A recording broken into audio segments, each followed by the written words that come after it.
What's up everyone? Today I want to show you how to defeat Mogh easily, and I'll show you everything you need to know to beat him before he gets into phase 2, which is kind of a bother. So that's the purpose of this video. I'll go through the build that you need, the items that you need, and the strategy to defeat him as well. Because Miyazaki made it so that you need to defeat Mogh, a secret boss in a secret area of a secret area, in order to be able to access the new DLC that is coming out. So let's start with the build and everything you need to know about Mogh. Mogh has some weaknesses, but the biggest weakness he has, funny enough, is actually bleed. So this is going to be a bleed build. If you look at the wiki, you'll see the resistances and you'll see some values, right, with slashes in between them.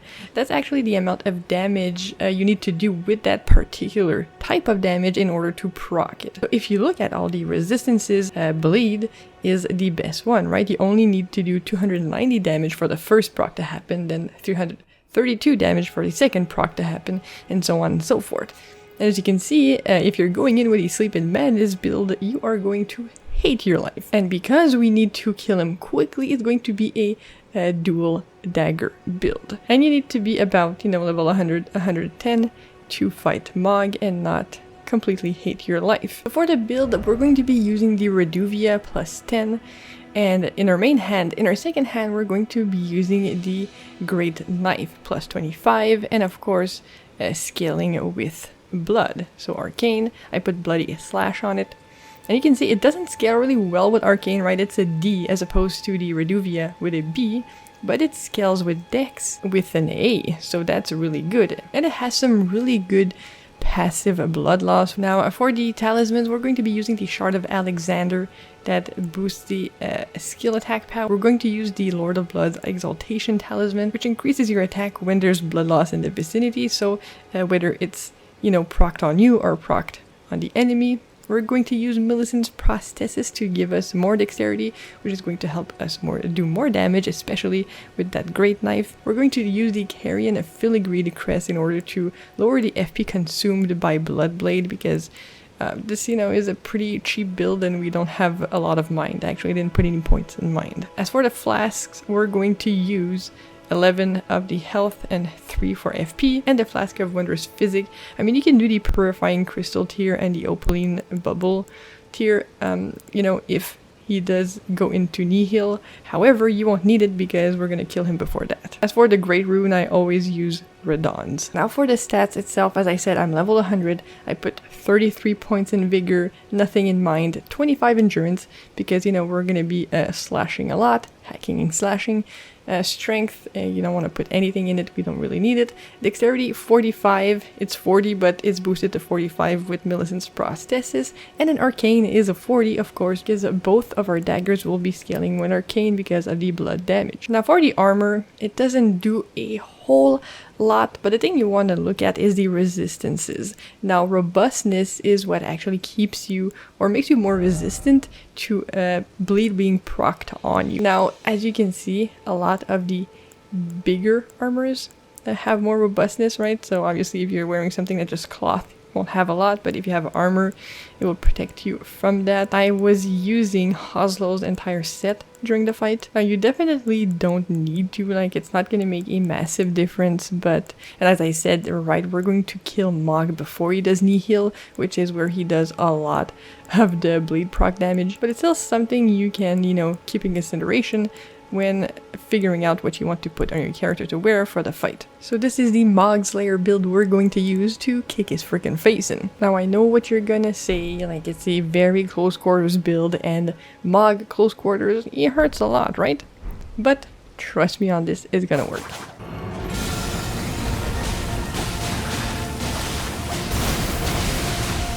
Now before we go fight him, we have to get an item. It's called Mogh's Shackle. Now this item will give you the ability to shackle Mogh and it basically throws him on the ground. He can't do anything, so it gives you the opportunity to wail on him. Now, this strategy, I'm sure a lot of people know about it if you fought Mogh before, but to be able to defeat him before he hits phase 2, you have to use it strategically.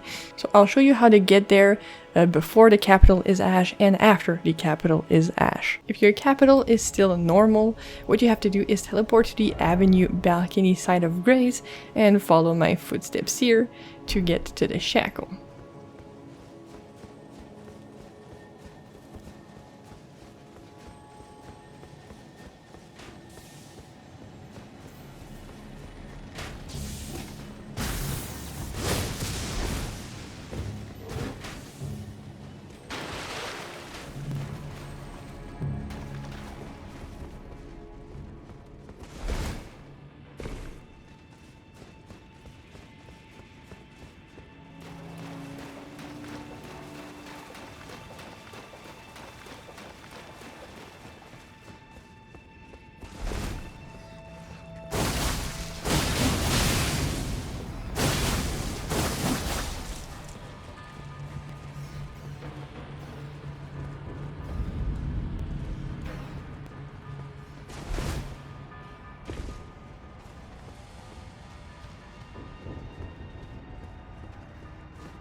If your capital is Ash, take the Landale, capital of Ash, side of Grace, and just follow me. Now there's a really freaking annoying lobster you are going to have to fight because he freaking hits hard and it hurts.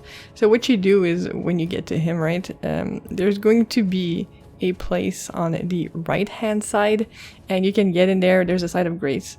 So you can hide in there and just hit him from a distance, you know, with Blood Blade or a Bloody Slash, and kill him before you try to get the shackle, which the shackle is on the left of that door. You know, it's right where the lobster is, right behind where he spawns.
But that's just the start of our journey, friends, because to be able to get to Mogh, again, as I said in the beginning of the video, you need to get to a secret area into a secret area. Now that is the consecrated snowfields. There's actually a portal there that would take you to the Moghwyn Palace.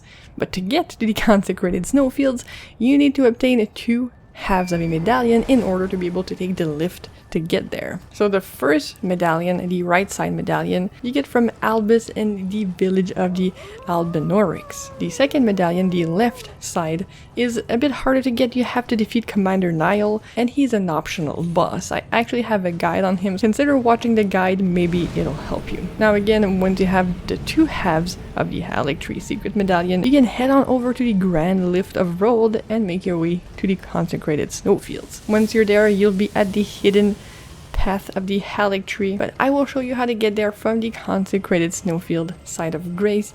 Now be careful, there's a lot of hidden enemies and there's a snowstorm, so you can't see where you're going, and it might feel like you're going to, you know, fall off a cliff, but just follow me and you should get there safely, you know, in theory.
Hold your horses because this journey is only starting.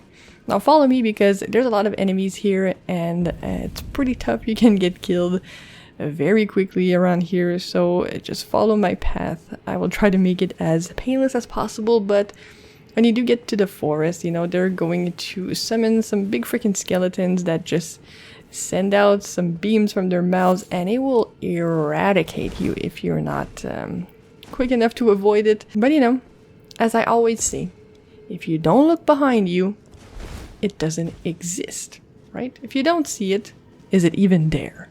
No, it's not.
So once you push on through, you will enter the Dynasty Mausoleum, which is where the boss fight is held. Now there's still a bit of legwork you need to do to get there. There's a side of Grace up ahead, but you want to turn to your right, go up the stairs, and have fun dodging all the exploding skeletons here, which will cause blood loss on you.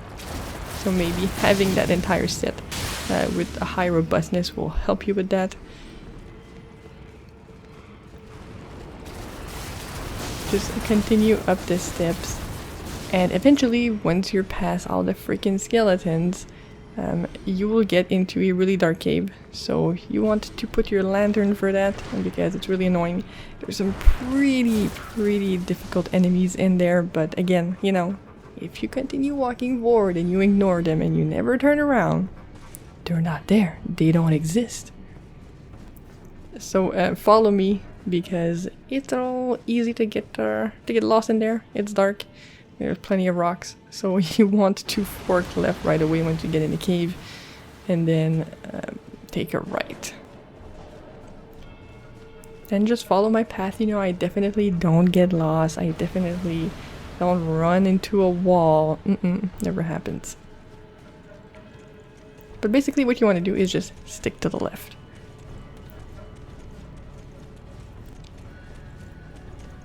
Sunlight. Finally, you're out of there, and there is a side of Grace, thankfully.